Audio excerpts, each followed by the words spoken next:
Hi, everyone, and welcome to Conservation Conversations with Chelsea. My name is Chelsea Partridge, and I'm the Brevard Soil and Water Conservation District Supervisor for Group 3. In this video series, we'll be talking to people involved in conservation, learning more about what they do, and how we can get involved in the community and at home. Today, we welcome Callie Shaffer from the Brevard Zoo. Callie is the outreach coordinator for the Brevard Zoo, where she works to foster the connection between the community and the Indian River Lagoon. Welcome, Callie. Thanks for having me. Very excited to be here. We're so happy to have you. So, tell us a little bit about yourself and how you got interested in conservation. So my name is Callie Shaffer, and I've been at the zoo for 5 years now, starting out as a part-time kayak train animal tour guide back in 2016, and worked my way up as a restoration specialist, and then quickly to the conservation outreach coordinator. But I really got my start back when I was younger, starting at about 5 years old. I've been involved in 4-H, raising livestock, horses, and also doing public speaking through that platform, leading on to be chairman of a parliamentary procedure team with my FFA chapter in high school. So public speaking and animals were the center of my life. And then, of course, I got my job at the zoo. I also am finishing my degree right now at UCF. It's taken a little bit of time since I do work full time, but it's awesome because I've been able to gain a lot of field experience in the process. But in 2016, FWC approached the zoo looking for more volunteers for their manatee program. And at the time, I was still working in adventure services as the kayak guide, and I signed up. Initially, I was hoping to be an FWC officer until I got involved in the manatee program and realized I wanted to be on the biology side of things. So when the position in conservation became available at the zoo, it was the perfect fit. And now I work a job that I love. And it's true what they say, when you love what you do, you never work a day in your life. That's awesome. I totally understand that feeling. I love what I do too, and every day is just an adventure, and it's so much fun. That's I awesome. agree. Same for me. Well, tell us about the projects that the Brevard Zoo is doing for conservation. We have so many conservation projects. So, of course, 2020 was a tough year for everyone, including the zoo, but it really bolstered our conservation efforts, especially in our Restore Our Shores program. So, just to kind of give you an overview, we have international conservation projects. We have a Quarters for Conservation fund that people that come into the zoo are able to vote on to fund their specific project. That's going through some changes right now. We also have a Women of the Wild conservation group that brings women that are conservation minded together. Right now they're working on pollinators, which is fantastic. We have a Perdido Key beach mice program. So those little guys up in the panhandle, we have a breeding and relocation program for them here, one of only 3. So it's really special that we have that going on. We also have a scrub jay translocation right here in Brevard County. We've been able to relocate 45 birds, which is amazing for those guys since they're endemic to our area. We also have Restore Our Shores. So I'm sure we'll talk about that a little bit with the work that we do for the Indian River Lagoon, but those projects have all really been able to grow in this past year, which is amazing. We had a lot of time for planning. We were in the field a lot. So we are doing a lot for conservation. We don't just talk the talk, we walk the walk. That's awesome. I knew about some of those projects, but even some of those are new to me. And I think it's awesome that the zoo is involved in so many conservation efforts here in Brevard County and also in other locations. Yeah, it is awesome. One I forgot to mention is our Wildlife Emergency Fund. We sell pens for a donation throughout the zoo that have pictures of our animals, and it all goes to the Wildlife Emergency Fund, which we're able to help organizations or areas that are going through disasters. We were able to send money for the fires in Australia. Also, there was a turtle crisis going on, turtles being taken for the black market. We were able to help them out with veterinary care and food and water for animals that had been confiscated. And we have so many more wonderful programs, but those are just a few of my favorites to note. And I think the emergency fund is really cool that we're able to provide that to those in need. Yeah, that's awesome. I didn't know you guys had that program, and I think it's so cool that the Brevard Zoo is helping on a global scale like that. That is really Yeah. incredible. We really have the platform to be able to tell those untold stories from the field that you normally wouldn't hear. And it really allows conservationists to stay in the field. So we're not having bake sales or, lemonade stands to help fund it. A lot of us are nonprofit. So it really helps to get the word out there, but also to keep those guys doing the work they're supposed to be doing. That's great. Well, I'd like to talk a little bit more about the Restore Our Shores program, since that has a focus here in Brevard. So, can you tell us a little more about that program and what the goal of Restore Our Shores is? Of course. So Restore Shores is my life. I work on the Restore Shores team and it is fantastic. Our goal is lagoon restoration using oysters, clams, seagrass now, marsh grasses, and mangroves and other shoreline plants. So we are part of the Save Our Indian River Lagoon project plan funded by the half-cent sales tax that we passed in 2016. And our portion of the plan is the restore portion. So that's to restore 20 miles of oyster reef and living shorelines over the next 10 years. And that 20 miles of oysters should be enough to filter the volume of the lagoon annually. So that's where that number came from, since those guys can filter a max of 50 gallons a day, average of 20 to 30 for a single oyster. So we're trying to clean up the lagoon, in short, and get it back to the state that it used to be in when, I was a kid and a lot of us were younger if we're from the area. And that is the goal through many of our projects. That's awesome. I knew you guys were working on the Indian River Lagoon restoration, but you said 20 miles of oysters. Yes. So of course it's a 10-year project. So we've only done 2 so far. Permitting times with receiving those can be lengthy sometimes. So that'll take a while to get going. So we've built 2 miles so far. We did half a mile just last year alone, which is the most that we've ever done in 1 year, since we did have all that free time for field work.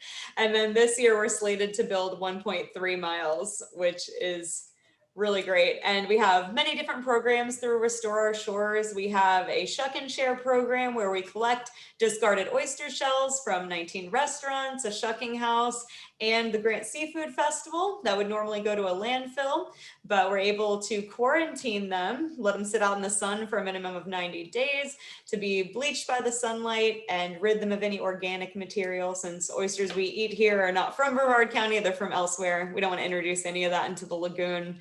And then we're able to bag those shells to use them for building reefs. We've got an Adopt a Mangrove program where people can foster mangroves. Grasses in Classes is a new program launched in the last couple of years where students in elementary schools continue growing mangroves. Middle schools will house a marsh grass nursery on campus. And then high schools, we have 2 high schools that are cultivating seagrass in an aquarium setting. And it's really the first time that has been done in this area. And the only other place that does the marsh grass that I know of in Florida is Tampa Bay Watch. So we're the first one on the East Coast.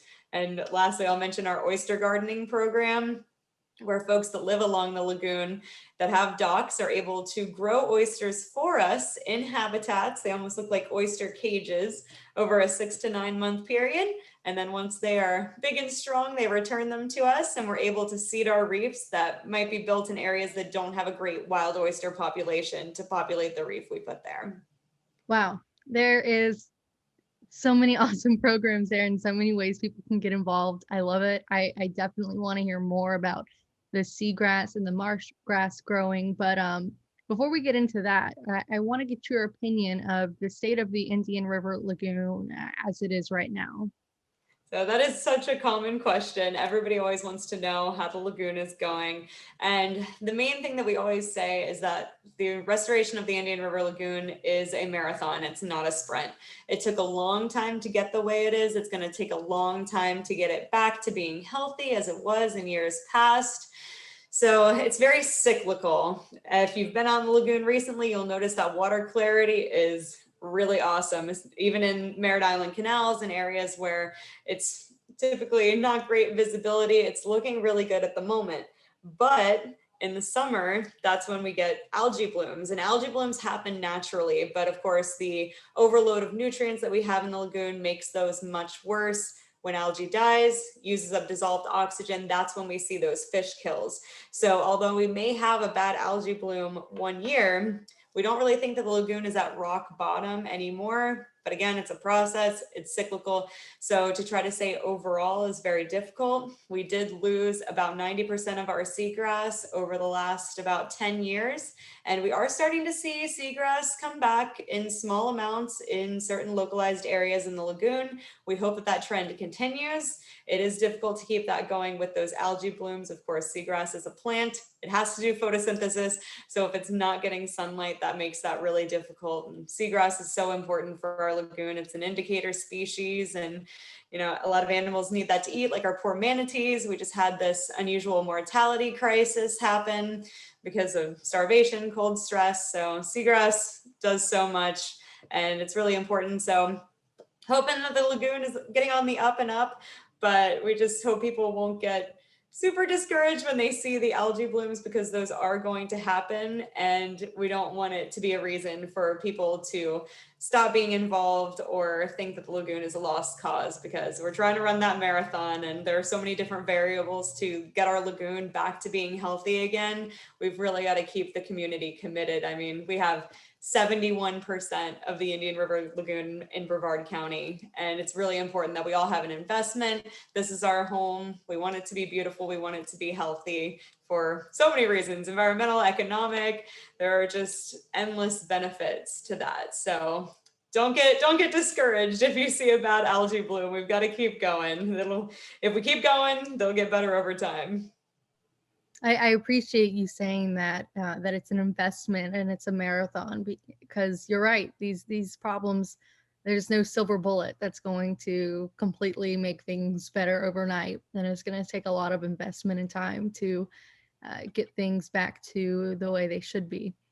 Yeah, unfortunately, everybody always wants an easy fix, relocating manatees, cutting an inlet, but especially the inlet, there have been so many studies, especially by FIT, of how it alters the environment too much. It's going to turn that estuarian environment closer to a marine environment. And there's a reason that you don't catch 40-inch redfish offshore.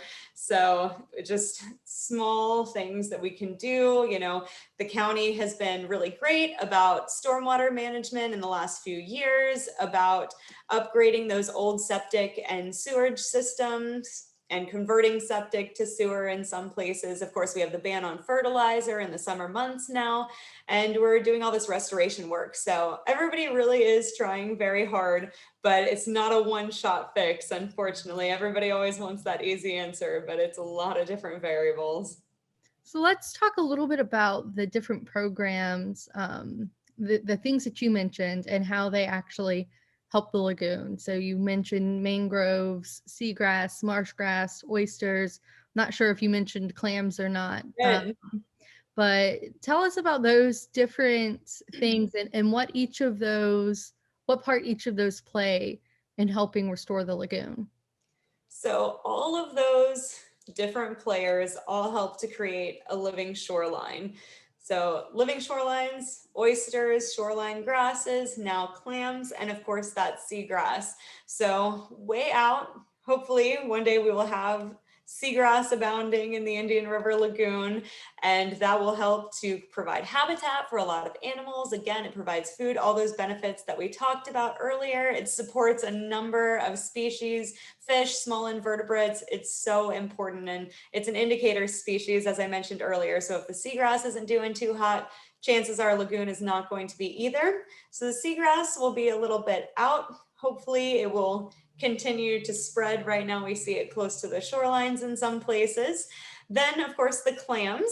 Now clams can go a little bit farther out than they'll permit us to do oyster reefs, but they don't really like water that's too much over a meter deep. So those guys a little bit farther, but still not too much for our project purposes. But clams and oysters do similar things. They are filter feeders, so they do clean up our water. Clams don't filter quite as much as oysters, but they are still amazing. And that clam project that we're working on, it's called a super clam project because these are the clams that have outlasted all of our periods of very unhealthy lagoon, all those algae blooms. So the hope is that these clams will be able to be so resilient, and when they start reproducing, those will also be very resilient and will be able to help restore clams. Then moving up to the oysters, we typically build oyster reefs within 10 feet of the shoreline. In certain places where it's very shallow and we're allowed an easement to go out farther, we've built about 30 feet out and a little bit farther than that. So they're pretty close to the shoreline. Oysters really like kind of that at water level. We usually see them on riprap, seawalls, pilings in those areas that have good natural oyster recruitment. So we keep them inshore for that reason, but also because of boat traffic. We have a lot of boats here in Brevard County. We can't put them in navigable waterways, so we want to keep them inshore. Now, those guys provide a ton of habitat for other wildlife. And I will note that the clams are supposed to help to provide seagrass habitat that makes it good for recruitment of seagrass. Seagrass fragments float around, and that's how it spreads to different locations. So having the clams and oysters there helps it to better be able to take root and grow in that area. So in addition to providing habitat, the oyster reef acts as a breakwater. So the oyster reef is about a foot high. Typically in our projects, it's 2 layers usually, whether it be bags or our new alternative material gabions, which is a metal mesh cage of galvanized steel. And we're just trying to get away from that plastic, testing new methodology. But regardless, they're both about a foot high, so it acts as a breakwater. So that way, when the waves hit the oyster reef, they're much smaller when they get on shore, where hopefully we will have native plants and mangroves to be able to hold onto those shorelines and prevent erosion. Now, I had mentioned the nutrient overload problem. We have a lot of nitrogen, a lot of phosphorus, and those oyster reefs help to sequester those nutrients and then release them into the air so they are no longer in the water body. So that is very important. Now, moving up the shoreline, we have those mangroves and the marsh grasses, other shoreline plants that I mentioned. And I already touched on it a little bit, but they really help to prevent erosion by holding on to those sediments and making sure that that shoreline doesn't wash away. Now, those guys are also able to uptake nutrients through their roots, and it helps to filter runoff when you have all those plants right by the water. So it does help to filter out some of those nutrients before they make it all the way in the lagoon. So they all work together. Like we said, living shorelines, it's all working together in harmony. So getting all of those different players in the lagoon and have them all working on, things that they all do, but also the things that they do best differently, then that's the way that we're going to be on the right track to restoration. So how long does it take for some of these projects once you've planted them, or in terms of like the mangroves or the oysters and clams, and you get them in the water? How long do they have to establish before they start actually providing those benefits? So it kind of depends on what type of reef and the area as far as oysters go. So we have moved on to the mindset of putting out oyster reefs during or right before spat fall. So baby oysters. Oysters are broadcast spawners. So they release their sperm and the eggs into the water column. They become a fertilized egg and a larva, and then they'll attach onto a shell to make their permanent oyster home. Now these guys grow pretty quickly. Like I mentioned, we have oyster gardeners that grow oysters for us, and they only keep them for about 6 to 9 months. So when we get them back, they're about 40 millimeters, or about the size of your thumb. Now we say that harvest size is a little bit bigger, but oysters do filter water, of course, as they grow. that benefit will increase. But depending on when the reef is out, it could have recruitment pretty much instantly when we go out and do that first month monitoring, or if it's not in an area with great oyster recruitment, or if it's put out in the wrong season, then it might take a little bit longer to see the benefits of recruiting wild oysters, which is really what we like to see. And we like to see those growing after they recruit. Now, as far as the mangroves, mangroves are extremely slow growers. So in years past with our Adopt a Mangrove program, when folks would foster mangroves, we would tell them to keep them a year, return them back to us, and we plant them on shorelines. But through our many years of experience now, we have seen that those year-old mangroves don't really protect the shoreline as well as more established mangroves, because they don't have those great roots. I mean, red mangroves, the walking tree, they have amazing root systems. They're called the walking tree for a reason. They look like they're walking. They have prop roots and drop roots coming down from the tree, and they're really helping to stabilize that shoreline. Now, while other smaller mangroves can help, we do now suggest that they are keeping these mangroves about 3 to 4 years before they return them to us, and we're able to plant them to really see the benefits. Because of course our goal is survivability. We don't want to put these mangroves out there and have them wash away immediately. We want them to protect the shorelines. We want them to be successful. So we have made many adjustments through the years to help make that happen.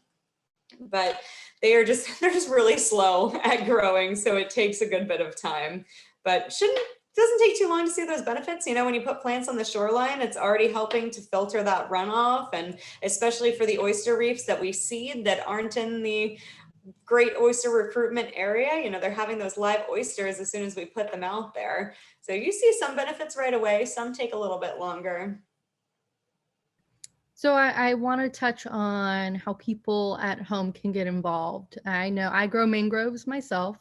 That's how we first met. And I want, to elaborate on the things that people can do at home, because I don't think you have to live on the water to do all of these things. Some of them you might. So can you explain to us the different ways people can help the zoo out? Yes. So there are a lot of different ways that you can help us both on and off the water. So as the zoo in general, we are always taking volunteers for zoo-wide projects and also helping to work in the zoo to manage our guest areas. So the giraffe platform, kayak beach, there are many opportunities for volunteers within the zoo, and those can be found on the Brevard Zoo website, brevardzoo.org, under the volunteer tab. And for that one, it is a pretty regular commitment to volunteer in the zoo. So if you are recently retired or you have a couple days where you're looking to give back, then that's a great opportunity to be able to do that. So you'll go online, fill out an application, and then they'll get back to you with the rest of the process. Doing Restore Our Shores volunteer work is a little bit less of a commitment. You pretty much just have to fill out a waiver with us when you come out to volunteer, and you do not have to live on the lagoon to volunteer with us. We have reef building projects. I had mentioned clams earlier, and we just started this clam project. This is the first year, and we're looking to do 100 sites with clams. So planting clam beds at 100 sites. So we will definitely need help as far as actually planting the clams, and also some of those clam homeowners won't be able to do the maintenance work that'll be required. So we have clam buddies that will be able to go out and help those guys. So if you don't live on the lagoon, but you really want to be involved in the clam project, go ahead and sign up on our website as well. That one is restoreourshores.org. And if you do happen to be a lagoon front property owner and you are interested in having clams, oysters, any kind of shoreline plants, there's a sign up sheet on the website for that as well. So those are all opportunities for folks that live on the lagoon, as well as the oyster gardening program. If you don't want to have a permanent structure on your property, oyster gardening could be for you. You're able to grow those oysters off of your dock, and we just did our distribution of those baby oysters. So be sure to sign up again at restoreourshores.org in order to be in the queue for the next round. We also have oyster buddies for the oyster gardeners. So again, if you're not on the lagoon, but you want to help with oysters, that's a good way. And then we have those volunteer opportunities. We have to prepare a lot of supplies to build reefs. We have to actually build the reefs. We have different mangrove projects and a little bit with marsh grass now too. So you're always able to sign up and come out and volunteer with us for those projects. You could live anywhere in the world that you like to come and volunteer with us. And those are on-site projects. But you mentioned Adopt a Mangrove, and that is the perfect way to get involved at home. Of course, we are still in a pandemic. Everyone is trying to be safe and watch out for their social distancing. So growing mangroves at home is a great way to get involved. So Chelsea, I believe you picked yours up in the drive-thru, did you? Yep, I Yes. did. Yep. So if you are interested in adopting a mangrove, we had our last drive-through event in November, and I haven't planned a new one just yet, but if you are interested in adopting a mangrove, go to restoreshores.com again, or .org, sorry, and you can go ahead and reach out to us and let us know that you're interested in adopting a mangrove, and you'll be forwarded on to me, and we'll make sure you get your plant. It's a great way, especially for kids, to earn community service hours. We are nearing the end of the school year. Many people are looking for those bright futures hours going forward. So it's a great way to do that because you can record any time that you are giving to your mangrove. You can also get more than one mangrove if you'd like. If you want to have an entire mangrove forest, you are more than welcome. And those do stay potted for the duration of their stay at your house. If you already live on the lagoon and you already have mangroves, be sure to practice those safe mangrove trimming guidelines. FDEP has very specific guidelines of how mangroves should be trimmed. We also really don't want you to clear cut your mangroves because we want them to continue having those benefits for our lagoon. So you can have mangrove hedges. Also, we've seen some folks do the window method where you have a hedge, then the trees are bare in the middle and they have a little canopy at the top, which acts as a rookery for birds. So that's gonna be your great blue heron, your egrets, your roseate spoonbills, my favorite bird. So they provide all kinds of benefits. Any of those are great ways to get involved at home, or if you're ready to come back out with us and practice some COVID safe volunteering, we'd love to have you. We're starting those programs back up again, and we're so happy because we went so long without volunteers, and volunteers are really the lifeblood of our work. We are a very small team. There's only a handful of us, and with these huge projects that are, in all of our home, it really helps us to have those extra hands and that passion and dedication from volunteers that we've really missed over the last year. So you mentioned earlier schools are growing things in their classrooms and whatnot, and that there are businesses contributing shells for these oyster projects. So how can schools, businesses help, and can groups organize to do an event with you? You mentioned how it takes a lot of people. So if there was a group or a business that wanted to do like a team building or community event, are those sorts of things possible with the zoo? Yes, so all of those things are possible. If a school wants to get involved with us, again, just reach out. I know you have my contact information, restoreshores.org, great resource for any of those. If you want more information or want to get involved in any of those programs, you can reach out directly to the website. They'll forward you on to the right person to be able to help you with your request. So if you know any schools in the area, we do stick to Brevard County mainly for those on-campus projects. But if you know anybody that wants to get involved in grasses in classes, again, seagrass in high schools, marsh grass in middle schools, and then mangroves in elementary schools, go ahead and reach out to us for that. As far as groups volunteering with us, we have tons of groups that volunteer with us. We have a lot of the aerospace and Patrick Air Force Base folks that volunteer with us. We've had Boeing, Northrop Grumman, the list goes on. We had Space Coast geocachers last weekend. So we love those groups.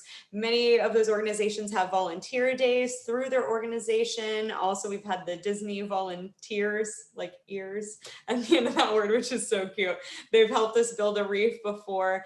We work with many groups, like you had mentioned, it takes a lot of people. So having those big corporate or community groups really helps to get that work done quickly. And it's really nice to build the partnerships with those different organizations. We're all in Brevard County or in Central Florida, and it's nice to be able to meet other people that are like-minded and just build that networking and the partnerships with those folks, because it's our benefit, but it's their benefit too. And again, the investment that we talked about earlier helps to solidify that as well. So again, same thing, contact through the website and you will get to me, and we will go ahead and add your group to our list of interested groups. And as those permits come in for reef building and our other projects, they will be posted on the website. But the best way to stay updated with volunteer opportunities is to visit restoreourshores.org, and then on your home page, there is a white envelope on the right side of your screen. That is how you sign up for our newsletter.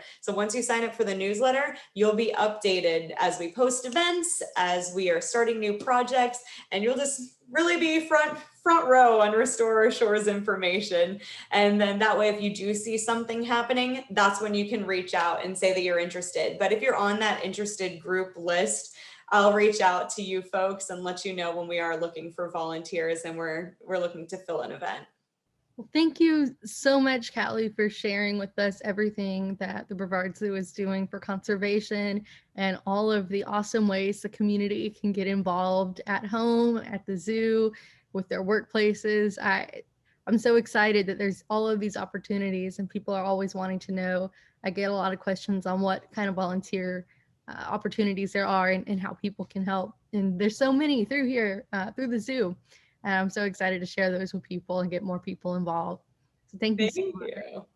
Yeah, it's definitely been a pleasure. I love working for Restore Our Shores. I mean, like I said, all of our programs are amazing. We get to work with those great volunteers all the time, and it really has been so sorely missed in 2020. We were able to accomplish a lot, but we really missed that volunteer support. So it's nice to be able to get back to that. I did forget to mention Shuck and Share. So we do have those 19 restaurants, but if you know any other restaurants that are interested in participating, again, in Brevard County, definitely have them reach out and foster that connection there between us and the restaurant, so we can go ahead and get that Shuck and Share program moving forward with those new restaurants.